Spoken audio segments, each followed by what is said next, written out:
Alright everyone, I'm going to show you my audience here. Let's see. Alright. Okay, and today I'm going to be doing my speech on organ donation. If they see I'm an organ donor at the hospital, they won't try to save my life. False. When you are sick or injured, the only priority is to save your life. The medical staff will do everything in their power to save your life. I'm too old to donate. False. There is no age limit on organ donation. It is about the age of the organ, not about the age of the patient. Based on the research from the U.S. Department of Health and Human Services, the oldest donor in the U.S. was 93 years old. The current amount of registered donors is extremely low, contributing to a long list of people waiting to receive an organ, with some dying before they are eligible to receive one. In my 6 years of working as a nurse, I have worked with a variety of patients, including brain-dead organ donors and transplant patients. I've also been affected by the myths about organ donation, which caused some fear about the process, leading me to believe false information and misconceptions.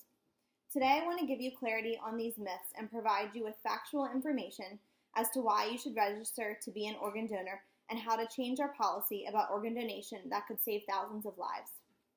As we have clarified some of the myths, now let's focus on some facts surrounding organ donation. Every day, someone is added to the organ transplant waiting list. While some may be lucky enough to receive an organ that they have waited for, many are not and die waiting. The number of Americans on the transplant list grows each day. The American Transplant Foundation states that almost 114,000 people are currently on the wait list to receive a life-sustaining organ.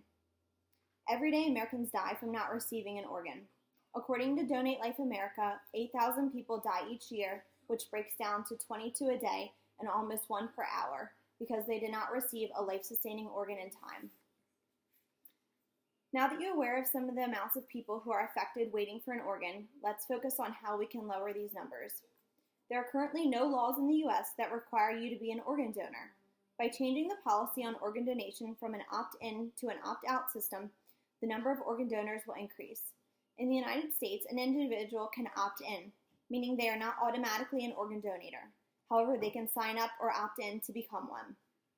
The U.S. Department of Health and Human Services explains how to opt in and register as an organ donor. This can be done online or at your local DMV.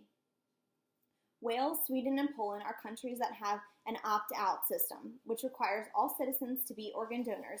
However, they have the choice to opt out of being an organ donor. Francesca Schreiber is a part of the Spark research team at Stanford University. This team partners with industry leaders to tackle disparities and inspire culture change by using insights from behavioral science. Schreiber discusses changes the policy can make so that people's organs are automatically donated when they die, rather than requiring people to opt in to donating their organs while they are still alive, which can lead to more organ donation and more lives saved. By registering to be an organ donor and advocate for an opt-out system, you can save lives. As other countries have a high rate of organ donation and transplant by using the opt-out system, I believe that using the system in the U.S. could decrease the number of Americans die while waiting for an organ. The opt-in system here in the U.S. is not working, as thousands of Americans die each year while waiting. Perfectly good organs are being wasted by being buried in the ground. According to a Washington Post analysis of 2.7 million death records in 2016, found that as many as 27,000 people met the established criteria for donation, more than twice the number of actual donors that year. At its current average, about 3 organs per donor, the industry could have produced more than 75,000 organs for transplant that year. That would have been enough to wipe out the entire waiting list within a few years. Changing our policy for citizens to be automatically registered will increase the number of available organs, therefore decreasing the death rate of waitlist recipients. Stat News is a media company that is focused on finding and informing the public about urgent topics related to medicine, health, and scientific advances.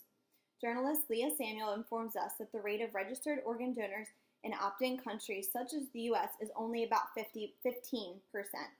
The rate of registered donors in opt-out countries is about 90%.